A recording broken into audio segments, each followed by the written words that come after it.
tema dessa aula são os tumores do sistema nervoso, que é um tema de grande interesse para o neurocirurgião. Quais seriam então os objetivos dessa aula? Em primeiro lugar, a base da classificação dos tumores do sistema nervoso central. Quer dizer, em que se baseia essa classificação? Em segundo lugar, seria o conhecimento dos aspectos macro e microscópicos fundamentais dos tumores do sistema nervoso. Em terceiro lugar, a correlação do quadro morfológico com os sintomas e sinais clínicos, com os achados de neuroimagem e o prognóstico do paciente. Isso é uma tabela que mostra a distribuição da frequência dos principais tumores primários do sistema nervoso central. É uma casuística de cerca de 33 mil tumores, uma das maiores casuísticas mundiais, extraída do Central Brain Tumor Registry of the United States of America, de 2002, cobrindo o período 1995-1999. Então, o tipo de tumor e as percentagens. O meningioma é o tumor mais frequente, seguido de perto pelo glioblastoma e depois schwannoma, astrocitoma anaplásico, oligodendroglioma e linfoma. Continuando essa distribuição da frequência, o astrocitoma pilocítico, os tumores embrionários, entre os quais se inclui o meduloblastoma, o ependimoma, os tumores neuronais e neuronais gliais mistos, o oligodendroglioma anaplásico, os gliomas mistos e o astrocitoma difuso, que é o astrocitoma grau 2 de baixo grau. Continuando essa distribuição da frequência, o astrocitoma pilocítico, os tumores embrionários, entre os quais se inclui o meduloblastoma, o ependimoma, os tumores neuronais e neuronais gliais mistos, o oligodendroglioma anaplásico, os gliomas mistos e o astrocitoma difuso, que é o astrocitoma grau 2 de baixo grau. Essa tabela mostra a distribuição da frequência dos principais tumores primários do sistema nervoso abaixo dos 20 anos e no adulto. Então a gente vê que, comparando essas duas frequências, nessas duas colunas, há uma diferença quanto à frequência dos principais tumores. Os tumores abaixo dos 20 anos, os tipos de tumores são totalmente diferentes daqueles que ocorrem no adulto. Então, abaixo dos 20 anos, o astrocitoma pilocítico é o mais comum, seguido de perto pelo meduloblastoma, depois o ependimoma, tumores neuronais e neuronais gliais mistos, os tumores de células germinativas, o glioblastoma, que é pouco frequente, abaixo dos 20 anos, e o craniofaringioma. Já no adulto, o meningioma é o tumor mais comum, seguido de perto pelo glioblastoma e schwannoma, astrocitoma anaplásico, oligodendroglioma e o linfoma. Quando a gente considera a distribuição da frequência dos tumores intrarraquianos e dos gliomas intramedulares primários, nós temos o seguinte: nos tumores intrarraquianos, o tumor mais frequente é o schwannoma, seguido de perto pelo meningioma, e depois vem os gliomas. E quando a gente considera os gliomas intramedulares, o ependimoma é o mais frequente, quase 2/3 dos casos, seguido pelo astrocitoma, pouco mais de 20%, e os demais são bem menos frequentes.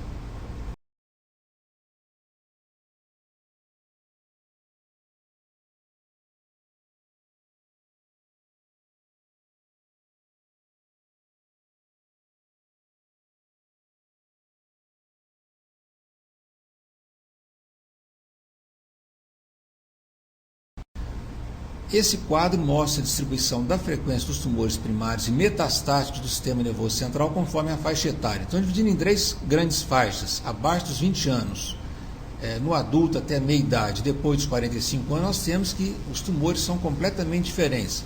Então, abaixo dos 20 anos é o astrocitoma pilocítico, o astrocitoma difuso, do tronco encefálico, o meduloblastoma, ependimoma, papiloma do plexo coroide, o craniofaringioma, os tumores neuronais e neuronais gliais mistos, o germinoma e o teratoma.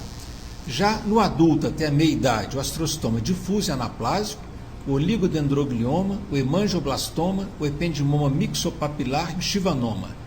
E acima dos 45 anos, o astrocitoma anaplásico, glioblastoma, as metástases, o meningioma, schwannoma, oligodendroglioma e o linfoma.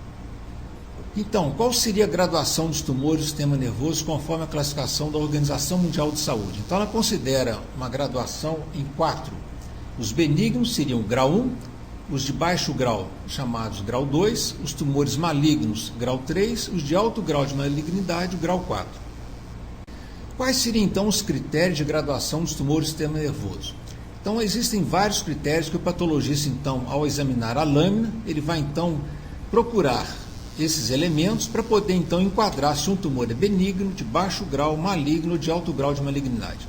Então o primeiro critério é a diferenciação celular. Isso significa o quê? Seria a menor ou maior semelhança da célula com aquela célula que lhe deu origem. Por exemplo, o astrócito. Se é um astrocitoma, a célula presente, a célula neoplásica presente no corte histológico, ela se assemelha ao astrócito normal ou se distingue bastante? É uma célula bastante diferente do astrócito normal. Pode ser inclusive uma célula indiferenciada, que não guarda nenhuma semelhança com o astrócito normal. O grau de atipia, principalmente caracterizado pelas alterações nucleares.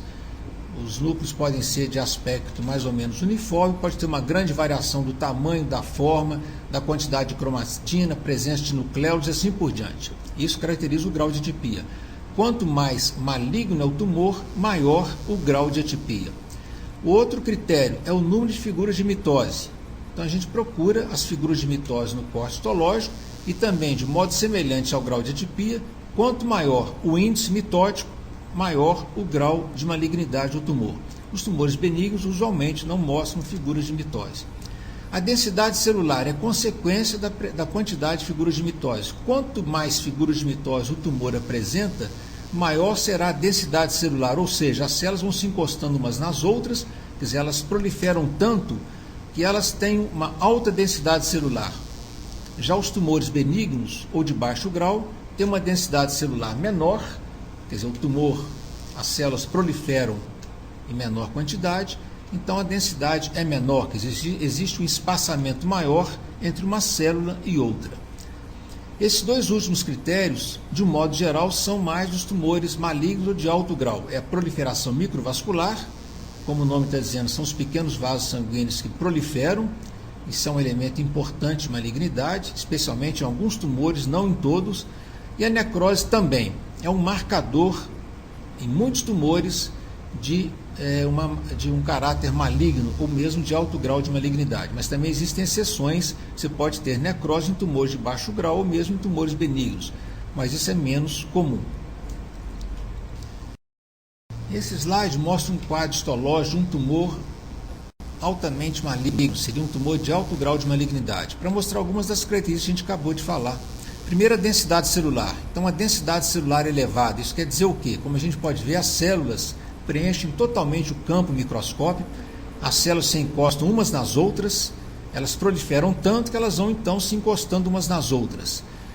A diferenciação celular, essas células aqui mostradas, elas praticamente não se parecem com nenhuma célula normal do tecido nervoso, são células pouco diferenciadas ou indiferenciadas.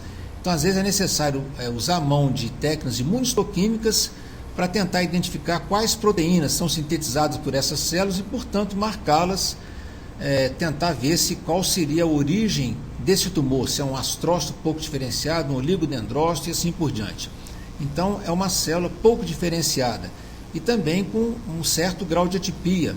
Os núcleos, apesar de se parecerem mais ou menos uns com os outros, existe um certo grau de variação do tamanho e da forma. Além disso, o citoplasma é escasso, ou seja, a gente vê mais o núcleo e pouco citoplasma, é chamada inversão da relação núcleo-citoplasma. Normalmente o citoplasma ocupa uma parte importante da célula e aqui o núcleo, pelo contrário, o núcleo ocupa a maior parte da célula. E finalmente figuras de mitose, representadas aqui na ponta da seta. Existem várias figuras de mitose nesse campo histológico, indicando que é um tumor que está proliferando ativamente. Essa tabela mostra o prognóstico dos gliomas malignos. O que a gente leva em conta ao tentar fazer uma previsão do comportamento do tumor? Então, em primeiro lugar, o tipo histológico. Se é um tumor benigno, maligno, de alto grau e assim por diante. Se é um astrocitoma, um ependimoma. A idade, existem também tumores cuja menor idade influencia o prognóstico, por exemplo, os meduloblastomas que incidem em crianças de menor faixa etária têm um prognóstico pior do que aqueles meduloblastomas que incidem no maior faixa etária. E também tumores do adulto, do idoso, e a idade também influencia. Quer dizer, alguns tumores, por exemplo, o glioblastoma, os linfomas, em faixa etária mais elevada, tem um prognóstico pior do que numa faixa etária mais jovem. A duração dos sintomas, quer dizer, quanto maior a duração dos sintomas, isso indica que é um tumor de baixo grau ou benigno. Já os tumores com sintomas que aparecem rapidamente, isso indica que é um tumor que está crescendo mais rápido e, portanto, teria um prognóstico pior, porque são tumores mais agressivos. A sede do tumor, que é mais interessante do ponto de vista do cirurgião, quer dizer, alguns tumores, dependendo da sede, são mais ou menos ressecáveis, e isso então influencia também o prognóstico. E a extensão da ressecção cirúrgica é quase que uma consequência do anterior, ou seja, se o tumor é ressecado totalmente, isso aumenta as chances de maior sobrevida, já aqueles tumores com ressecção cirúrgica parcial têm um prognóstico mais reservado, que eles podem recidivar no pós-operatório, depois de um certo período, né? O desempenho neurológico pós-cirurgia, e de modo geral, quanto melhor o desempenho, menos agressivo, melhor o prognóstico, e pelo contrário, os pacientes com desempenho neurológico pior no pós-operatório, de modo geral, têm um prognóstico pior, indicando que o tumor às vezes está recidivando, ou então o tumor residual volta a crescer e assim por diante. E a sensibilidade à rádio e à quimioterapia também influencia o prognóstico. Os tumores mais sensíveis à rádio e à quimioterapia costumam ter um prognóstico melhor do que aqueles que são resistentes a esse tratamento. Esse quadro mostra a sobrevida em 5 anos dos principais tumores intracranianos. Nessa coluna o tipo do tumor e aqui a sobrevida em 5 anos, né, em termos de percentagem. Então a gente vê que tumores benignos como astrocitoma pilocístico têm uma alta sobrevida em 5 anos, 87%. Já o glioblastoma, que é um tumor de alto grau, tem uma sobrevida muito pequena, cerca de 3% após 5 anos do diagnóstico. O astrocitoma difuso, que é o de baixo grau, 49%. O astrocitoma anaplásico, que é um tumor maligno, tem uma sobrevida pior comparado com o astrocitoma difuso, 31%. O oligodendroglioma, que também é um tumor de baixo grau, 63%. O ependimoma, também de baixo grau, 67%. O meduloblastoma, que é um tumor de alto grau, mas que tem melhorado em muito o prognóstico nos últimos anos. Algumas estatísticas já mostram até 60%, 70% de sobrevida. E o meningioma, que é um tumor usualmente benigno, a sobrevida costuma ser maior do que 70% 5 anos após o diagnóstico. E qual seria então a classificação dos tumores do sistema nervoso? Então, a classificação que a gente vai tratar é da Organização Mundial de Saúde. Os objetivos dessa classificação são os seguintes: primeiro, ordenar o conhecimento atual. Então, como o conhecimento vai mudando à medida que novos progressos vão se realizando, novos conhecimentos são obtidos, nós temos que ordenar o conhecimento periodicamente para tentar fazer uma classificação mais racional que compreenda melhor, que abranja melhor os conhecimentos recentemente obtidos.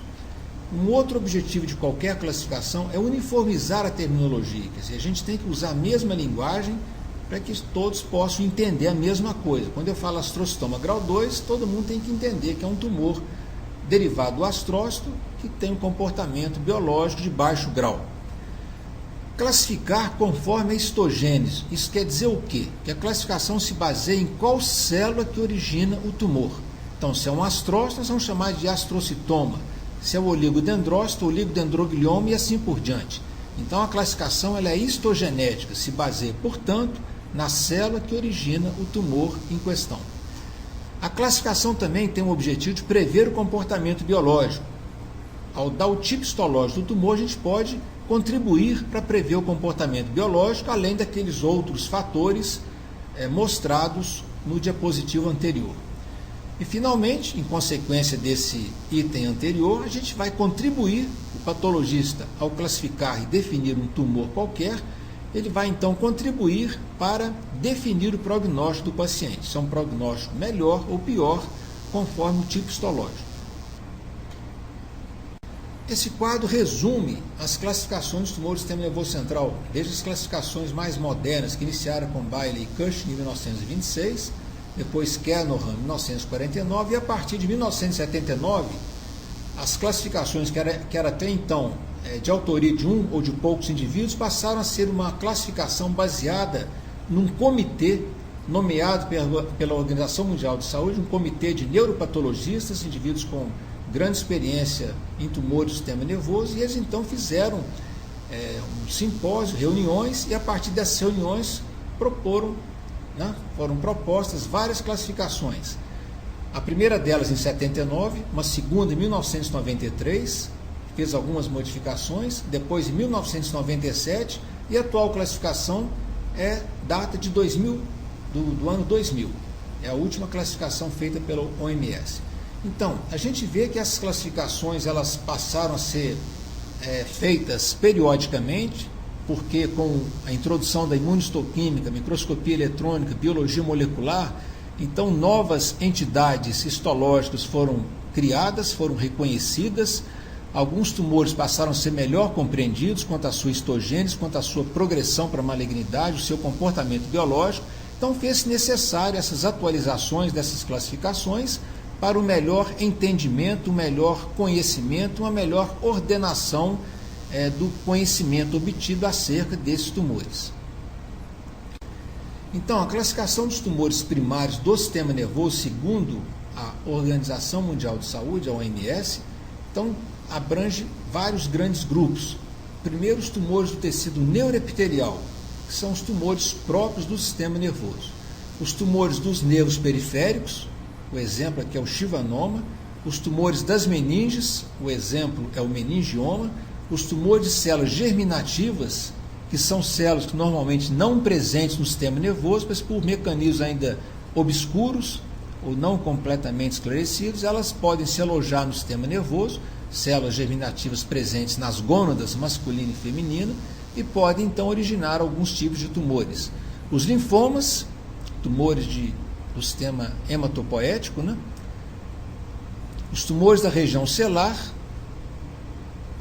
e os cistos, que embora não sejam tumores, eles entram aqui porque eles às vezes podem entrar no diagnóstico diferencial dos tumores primários. Então também os cistos, embora não sejam neoplasias, são também enquadrados porque se comportam como lesões expansivas. Esse quadro mostra a prevalência dos principais tumores intracranianos primários, conforme a origem do tumor. Então, do tecido neuroepitelial, que são as células da glia, os neurônios, as células embrionárias e assim por diante, é o grupo principal, quase 2/3, cerca de 60%. Os tumores originados das meninges formam o segundo grupo em importância, 22%. Os tumores dos nervos cranianos e espinhais formam o terceiro grupo, cerca de 7%. Os tumores da região celular, que se enquadram aqui os crâniofaringioma, principalmente, 7%. Os linfomas, cerca de 3%. E os tumores originados de células germinativas, cerca de 1%. Os tumores do tecido neuroepitelial, quais são eles? Os tumores originados astrócitos, portanto, tumores astrocitários, os tumores oligodendrogliais, os gliomas mistos, que é uma mistura desses dois primeiros, ou então uma mistura de outros, uma mistura mais rara de outros tipos de células gliais, os tumores ependimários, derivados do epêndima, tumores do plexo coroide, originados do epitélio do plexo coroide, tumores gliais de origem certa, embora sejam de origem glial, não se sabe exatamente qual a célula de origem, se é um astrócito, um oligodendrócito ou uma célula precursora desses dois tipos celulares. Os tumores neuronais puros ou neuronais gliais mistos, os tumores do parênquima da pineal, e os tumores embrionários, como o nome está dizendo, são células primitivas, células precursoras desses demais tipos, entre os quais se destaca o meduloblastoma. Então, vamos começar a falar dos tumores astrocitários. Os tumores astrocitários podem ser classificados em vários tipos. O primeiro é o astrocitoma difuso, que é um astrocitoma de baixo grau ou grau 2, que conforme o predomínio do tipo celular, ele é chamado de fibrilar, que é de longe é o mais importante, depois o gemistocítico e mais raramente o protoplasmático. O astrocitoma anaplásico, que é o grau 3, um tumor maligno, o glioblastoma, que é um tumor de alto grau, que tem duas variantes menos frequentes, glioblastoma de células gigantes e o gliosarcoma. Depois vem um tumor benigno, que é o astrocitoma pilocítico. E esses dois últimos são mais raros, o xantastrocitoma pleomórfico, um tumor de adultos jovens e adolescentes, e o astrocitoma de células gigantes subependimário, observado usualmente no contexto da esclerose tuberosa, um tumor também pouco frequente.